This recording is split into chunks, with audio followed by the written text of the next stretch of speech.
मुझे script The Great Journey Through the Quran।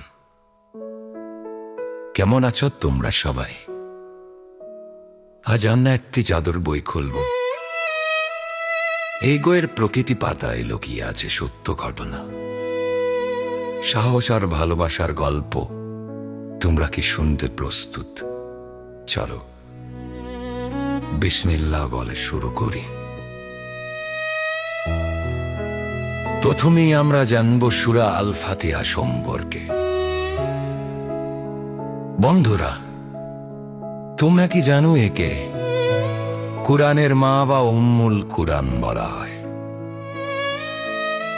কারণ পুরো কুরআনের সব কথা এই ছোট্ট সূরাটিতে লুকিয়ে আছে। এই 7টি আয়াতে আমরা আল্লাহর কাছে ওয়াদা করে যে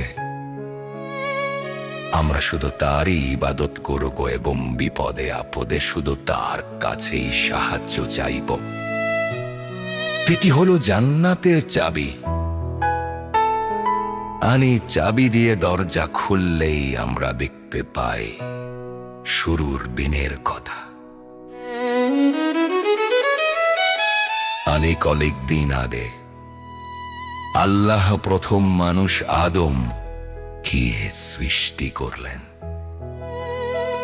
আল্লাহ ফেরেশতাদের হুকুম দিলেন আদমকে সম্মান জানাতে, কারণ আল্লাহ আদমকে এমন জ্ঞান দিয়েছিলেন যা ফেরেশতাদেরও ছিল না। ও তার স্ত্রী হাওয়া জান্নাতে খুব সুখে থাকতেন, কিন্তু শয়তান তাদের ধোঁকা দিল এবং তারা নিষিদ্ধ গাছের ফল খেয়ে ফেললেন। আল্লাহ তাদের পৃথিবীতে পাঠিয়ে দিলেন ঠিকই, কিন্তু তিনি তাদের উপর রাগ করে থাকেননি।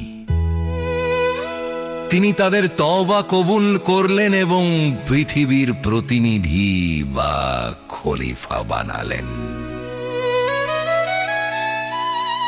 এই পৃথিবীতেই নবী ইব্রাহিম এবং তার ছোট্ট ছেলে ইসমাইল মিলে দারুণ কাজ করেছিলেন। মক্কার তপ্ত রোদে মরুভূমির বালির ওপর দাঁড়িয়ে তারা আল্লাহর ঘর কাবা নির্মাণ করেছিলেন।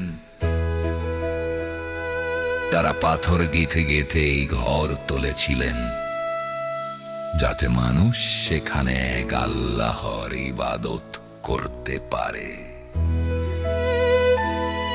তো নাকি জান, আগে মুসলমানরা জেরুজালেমের দিকে ফিরে নামাজ পড়ত, কিন্তু পরে আল্লাহ এই কাবা শরীফের দিকে ফিরেই নামাজ পড়ার নির্দেশ দেন, যা এখন আমাদের কিবলা। নবীদের জীবনে স্বপ্ন কিন্তু সত্যি হয়। চলো শুনি নবী ইউসুফ এর গল্প। তিনি ছোটবেলায় এক অদ্ভুত স্বপ্ন দেখেছিলেন। তিনি দেখেছিলেন 11টি নক্ষত্র, সূর্য এবং চাঁদ তাকে সিজদা করছে, কিন্তু তার ভাইরা তাকে হিংসে করত। তারা ইউসুফকে গভীর কূপে ফেলে দিয়ে তার জামায় মিথ্যে রক্ত লাগিয়ে বাবাকে বলল ইউসুফকে নেকড়ে খেয়ে ফেলেছে। কিন্তু আল্লাহ যাকে রক্ষা করেন তাকে কি কেউ মারতে পারে? আল্লাহ ইউসুফকে সেই কূপ থেকে উদ্ধার করলেন এবং বড় হয়ে তিনি মিশরের এক মস্ত বড় শাসক হলেন। কূপের অন্ধকার থেকে এবার চলো যাই সাগরের অন্ধকারে। নবী ইউনুস একবার আল্লাহর ওপর অভিমান করে এলাকা ছেড়ে চলে যাচ্ছিলেন। তখন সাগরের মাঝখানে এক বিশাল মাছ তাকে গিলে ফেলে। ভাবা যায় তিনি তিনটি অন্ধকারের মধ্যে আটকা পড়েছিলেন।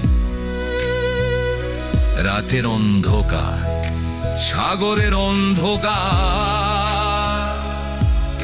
আর মাছের পেটের অন্ধকার। সেখানে বসে তিনি আল্লাহর কাছে কেঁদে বললেন, তুমি ছাড়া কোনো মাবুদ নেই, আমি ভুল করেছি। আল্লাহ তার সেই ডাক শুনেছিলেন এবং মাছকে হুকুম দিলেন তাকে নিরাপদে তীরে পৌঁছে দিতে।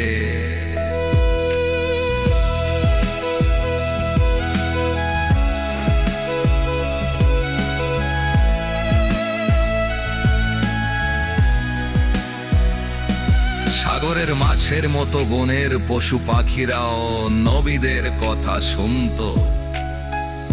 নবী সুলাইমান পশু পাখির ভাষা বুঝতেন।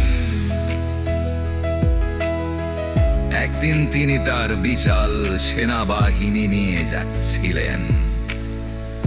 তখন একটি ছোট পিঁপড়া তার বন্ধুদের সাবধান করে বলল, তাড়াতাড়ি হরতে ঢুকে পড়ো,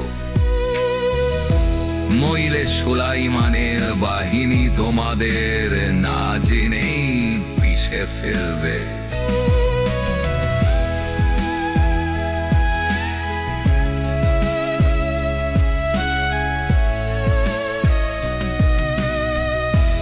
নবী সুলাইমান